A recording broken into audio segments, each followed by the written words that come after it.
अस्सलामु अलैकुम वरहमतुल्लाह। प्यारे दोस्तों, जैसा कि आपको मालूम है कि मैं सीटेट के उर्दू पेपर के मुतालिक आपके सवालात हल कराते रहता हूँ। उसके मुतालिक इक़्तिबासात, पेडागोजी और हर तरह के वीडियोज़ अल्हम्दुलिल्लाह हमारे चैनल इल्मी गुलदस्ता पर मौजूद है। आज से हम शुरुआत करने जा रहे हैं सीटेट के हिंदी पेपर को। इंशाअल्लाह हम हिंदी पेपर को भी उसी तरह हल कराएंगे जिस तरह उर्दू को हल कराते हैं। मतलब जिस तरह से उर्दू को हम हिंदी और इंग्लिश मिसालों से समझाते हैं, इसी तरह हम आज हिंदी को उर्दू और इंग्लिश मिसालों से समझाने की कोशिश करेंगे। आज हम शुरुआत करने जा रहे हैं सीटेट हिंदी पेपर के गद्यांश वाले क्वेश्चन को लेकर। गद्यांश जिसे आप उर्दू में इक़्तिबास और इंग्लिश में पैसेज कहा करते हैं। आइए शुरू करते हैं। आप वीडियो के आखिर तक बने रहें। उम्मीद है कि आपको हिंदी को उर्दू और इंग्लिश से समझने का खूब अच्छा मौका मिलेगा। तो आइए शुरू करते हैं। प्रश्न संख्या 136 से 143 के सही सबसे उपयुक्त उत्तर वाले विकल्प को चुनिए। उर्दू में इसी को क्या कहते हैं? उर्दू में इसको कहते हैं कि सबसे उपयुक्त को बोलते हैं सबसे बेहतरीन मुतबादिल। सबसे बेहतरीन मुतबादिल वाले विकल्प को चुनिए, मतलब सही मुतबादिल को चुनिए। क्या है आगे देखते हैं। बच्चों की दुनिया में कोई लड़ाई नहीं होती, उनके लिए दुनिया है और वे इस दुनिया में आना चाहते हैं।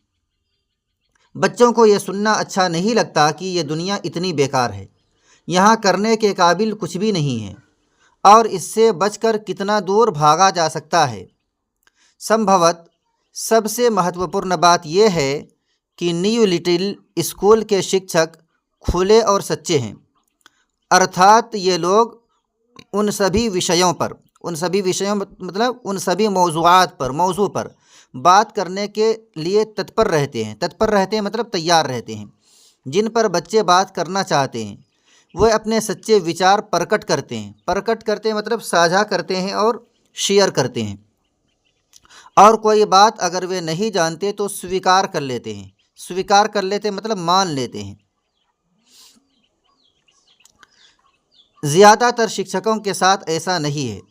सर्वेक्षण से ये स्पष्ट होता है। सर्वेक्षण मतलब जांच पड़ताल से ये स्पष्ट होता है, साफ़ हो जाता है। स्पष्ट का मतलब साफ़ और वाज़ेह हो जाता है कि 90% अमेरिकी शिक्षक विवादास्पद विषयों के बारे में स्कूल में बात करने में विश्वास नहीं करते तथा बच्चों को भी इन विषयों के बारे में बात नहीं करने देते। हालांकि वे अच्छी तरह जानते हैं कि बच्चों की इन विषयों में सबसे अधिक रुचि होती है।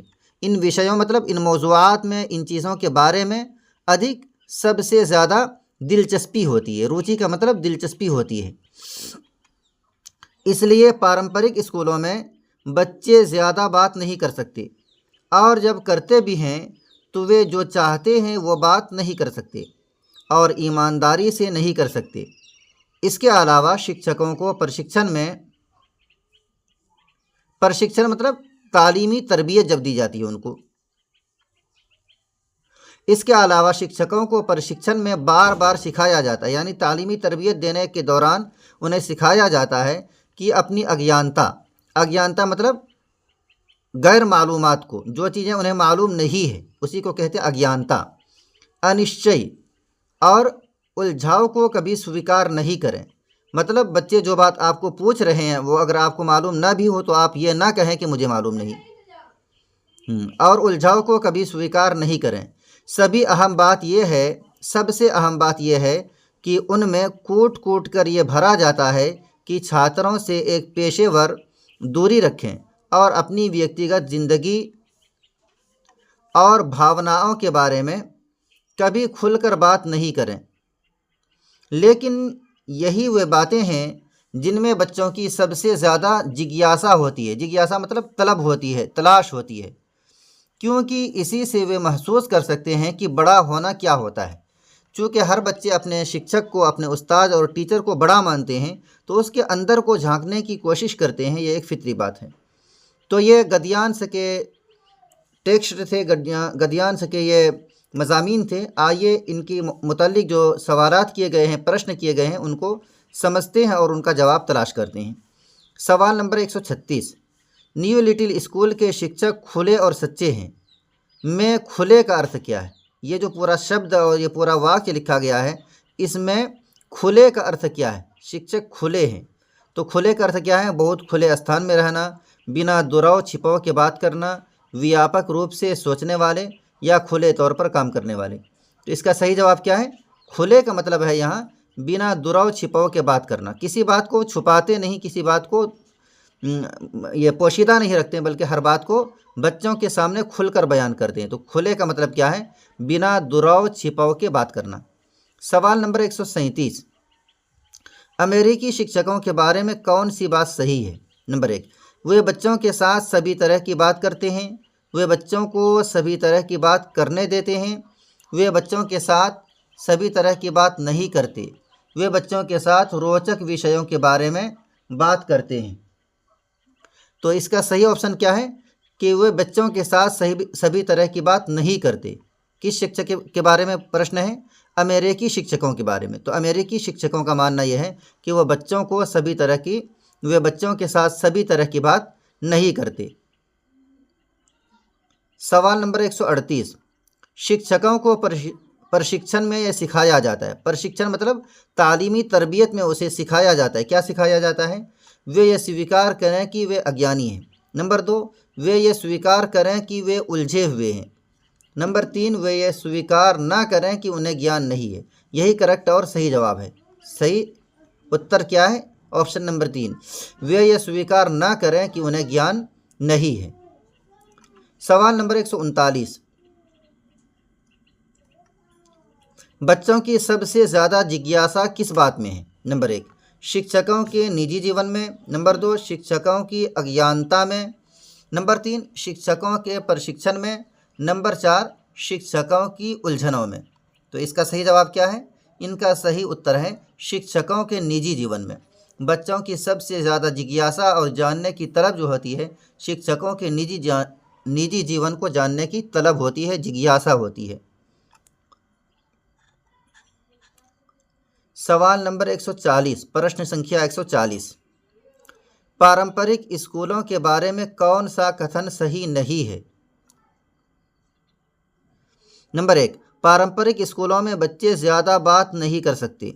नंबर 2, पारंपरिक स्कूलों में बच्चे ज़्यादा बात कर सकते हैं। नंबर 3, पारंपरिक स्कूलों में बच्चे मनपसंद बात नहीं कर सकते।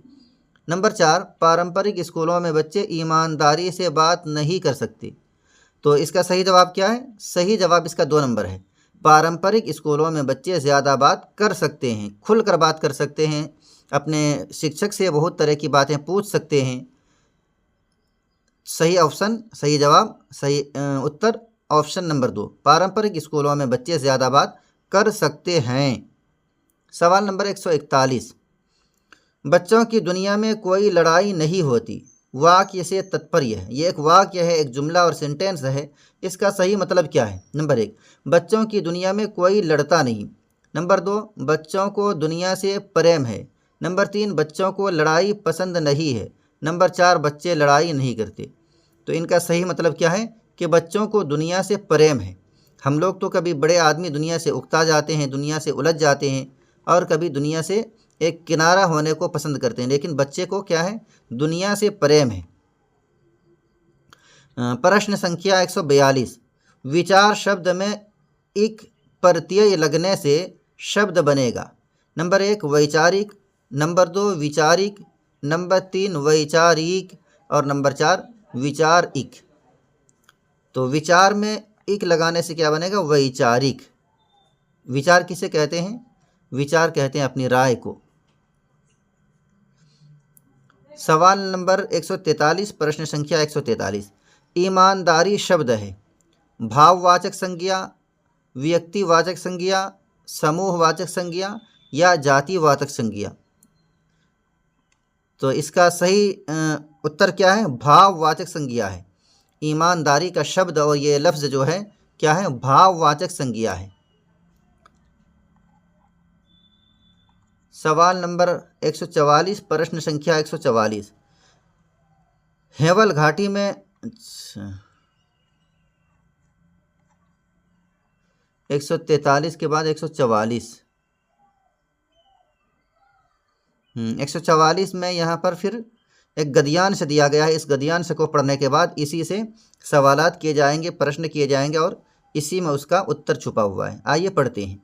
निर्देश: नीचे दिए गए अनुच्छेद को पढ़कर पूछे गए प्रश्नों प्रश्न संख्या 144 से 150 के सही सबसे उपयुक्त उत्तर वाले विकल्प को चुनिए। मतलब सबसे सही मुतबादिल वाले जवाब को चुने, विकल्प को चुनिए। हेवल घाटी के गांव वासियों ने चीड़ के पेड़ों के हो रहे विनाश मतलब खात्मा के विरुद्ध जुलूस निकाले।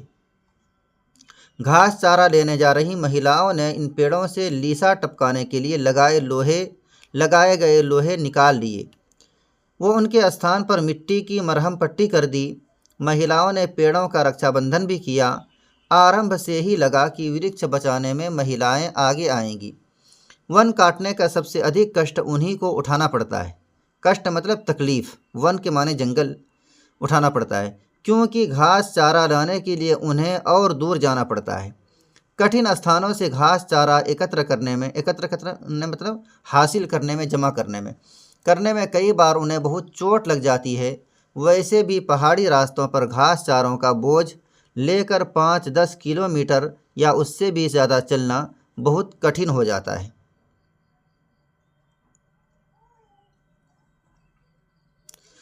इस आंदोलन की बात ऊंचे अधिकारियों तक पहुंची तो उन्हें लीसा प्राप्त करने के तौर तरीकों की जांच करवानी पड़ी।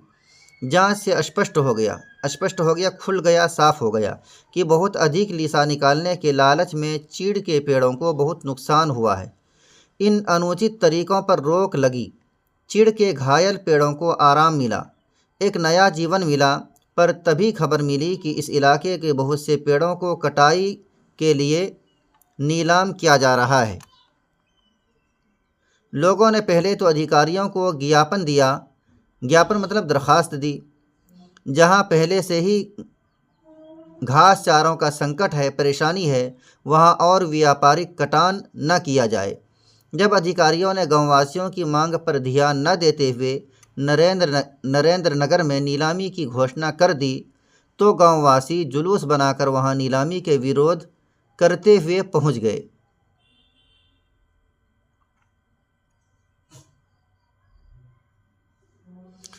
वहां एकत्र ठेकेदारों से हेमल घाटी की महिलाओं ने कहा, आप इन पेड़ों को काट कर हमारी रोजी रोटी मत छीनो। पेड़ कटने से यहाँ बाढ़ व भूस्खलन का खतरा भी बढ़ जाएगा। बाढ़ का मतलब सैलाब और भूस्खलन मतलब मिट्टी का बह कर निकल जाना, मिट्टी का बह जाना। भूस्खलन का खतरा भी बढ़ जाएगा। कुछ ठेकेदारों ने तो वास्तव में, हकीकत में वह बात मानी, पर कुछ अन्य ठेकेदारों ने, दूसरे ठेकेदारों ने अदवानी और सलेत के जंगल खरीद लिए। ये अनुच्छेद के शब्द थे। अब इसको पढ़कर हम इसी की रोशनी में हम जवाब और आंसर और उत्तर तलाश करते हैं। प्रश्न संख्या 144, हेवल घाटी में किन पेड़ों के होने वाले विनाश के विरुद्ध जुलूस निकाले गए? देवदार, चीड़, पीपल या आम? किस पेड़ों के बारे में? चीड़ के पेड़ों के विनाश के बारे में। सवाल नंबर 145, महिलाओं ने पेड़ों का रक्षाबंधन क्यों किया? नंबर 1, ये उस घाटी की रस्म थी। नंबर 2, पेड़ों को सुंदर बनाने के लिए। और नंबर 3, उनकी मरहम पट्टी करने के लिए। नंबर 4, पेड़ों को बचाने के लिए। तो सही जवाब क्या है? सही जवाब यह है कि पेड़ों को बचाने के लिए उनकी रक्षाबंधन की गई। प्रश्न संख्या 146, वन काटने का सबसे अधिक कष्ट महिलाओं को क्यों उठाना पड़ता है? नंबर 1, केवल उन्हें ही वन से प्रेम था। नंबर 2, उन्हें चारा लाने के लिए दूर जाना पड़ता है। नंबर 3, उन्हें वनों की घनी छाया नहीं मिलती। और नंबर 4, उन्हें वनों से लीसा नहीं मिलता। तो इनका सही जवाब क्या है? उन्हें चारा लाने के लिए दूर जाना पड़ता है। इस वजह से सबसे अधिक कष्ट महिलाओं को ही उठाना पड़ता है, पेड़ कटने की वजह से। सही ऑप्शन नंबर 2, उन्हें चारा लाने के लिए दूर जाना पड़ता है। प्रश्न संख्या 147, चीड़ के पेड़ों को किससे बहुत नुकसान हो रहा था? बहुत ऊंचे अधिकारियों से, अधिक घास चारा लाने से, बहुत अधिक लीसा निकालने से और नंबर 4, कुछ ठेकेदारों से। तो इनका सही उत्तर क्या है? बहुत अधिक लीसा निकालने से चीड़ के पेड़ों को नुकसान हो रहा था। ऑप्शन नंबर 3 इसका सही उत्तर है। प्रश्न संख्या 148, पेड़ कटने से किसका खतरा बढ़ जाएगा? बाढ़ और लकड़ी का, भूस्खलन और बाढ़ का, भूस्खलन और लकड़ी का, लकड़ी और चारे का। इसका सही उत्तर क्या है? भूस्खलन और बाढ़ का। भूस्खलन मतलब मिट्टी के बहाव का और बाढ़ आने का और सैलाब आने का खतरा बढ़ जाएगा पेड़ों के कटने से। प्रश्न संख्या 149, रोजी रोटी शब्द है ये, दो शब्द मिलाकर लिखा है रोजी रोटी। संज्ञा है जिसे आप इस्म और नाउन कहते हैं, सर्वनाम जिसे आप प्रोनाउन कहते हैं, विशेषण है या शब्द युग्म है। तो ये रोजी रोटी वाला शब्द क्या है? शब्द युग्म है। शब्द युग्म किसे कहते हैं? मिले जुले अल्फाज को, मतलब दो एक जैसे लफ्ज़ को मिलकर एक नया माने जो लिया जाता है उसी को क्या कहते हैं? शब्द युग्म कहते हैं। रोज़ी रोटी मतलब इंसान की माशी हालत, इंसान का माश।